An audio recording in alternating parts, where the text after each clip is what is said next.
Lần đầu tiên bạn học tiếng Việt.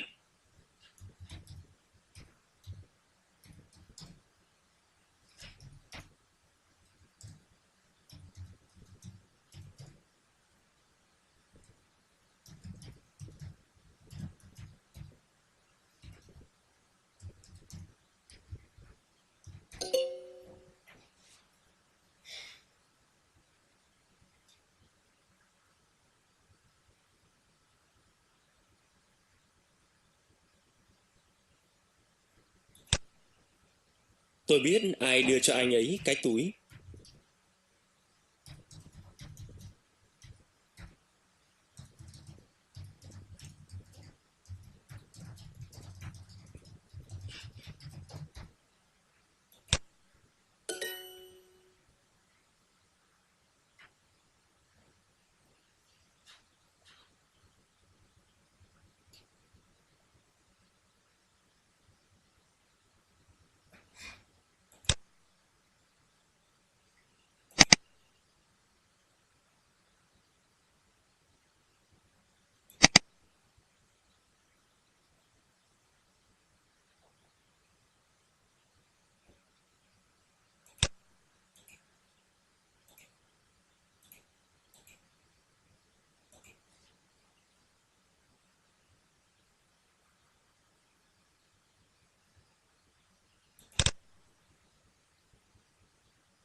Welcome back. Well, in my previous video, I was talking about possibly getting my wife to accompany me, to join me on the program. And we'll still see. I'm still trying to convince her. We'll see if she decides to come on. But I thought I would give a little bit of taste of how we met. So maybe we can talk more about that if she decides to join me here. But this is just a really quick introduction of her and how we met. So when I was living in a small town in Nagasaki Prefecture, and a prefecture is like a state from America. So I was living in a different city, but in Nagasaki Prefecture still, and I would go down to Nagasaki occasionally just, because it was a big city, to go see a movie or go shopping or something like that, just to do something interesting. And on, I think, one or two occasions, my wife actually, she didn't know me at the time, but she saw me a couple of times down in Nagasaki before actually, getting introduced to me.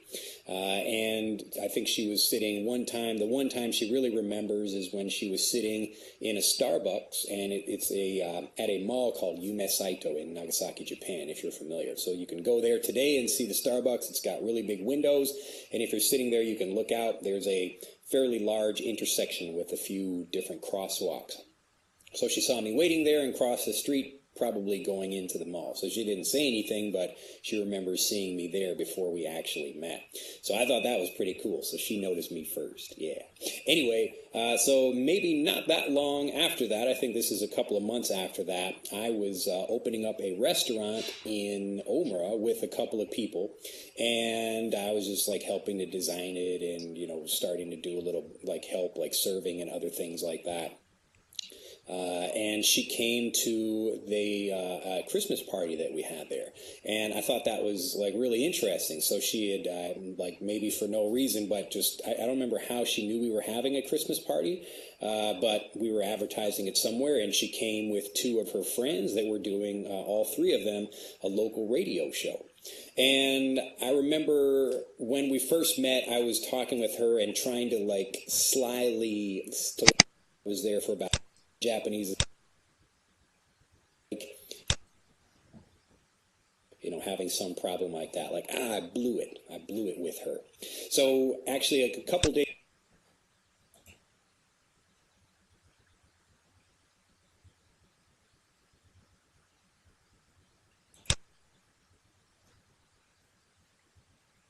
Hi guys, this is Julian from doingenglish.com.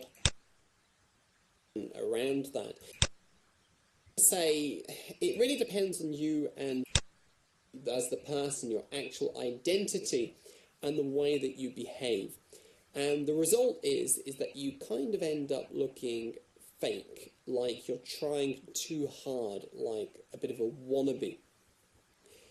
If you are actually a member of a certain group, for example, if you are an artist and you associate with other artists, then of course you're going to use the language that artists use. But if you're not an artist and you're trying to speak like an artist, using the kind of slang, the phrases and expressions that they use, just because you think it's cool, well, that's going to be counterproductive in that it's going to make you look a little bit silly, again, because of what we call cognitive dissonance. This, of course, is also the same with accent. And accent, just like slang, is another thing that really marks people and demonstrates their cultural identity. When people use an accent that is completely irrelevant to them and the cultural situation that they're in, it's, again, it kind of creates this cognitive dissonance. So the simple answer to my question then, should you use slang, is, for the most part, I say no. Avoid slang. Unless you are 100% sure you are okay to be using it. If it's something that you know definitely is okay and safe to use, get you into a lot of trouble. Not the Doing English Daily newsletter.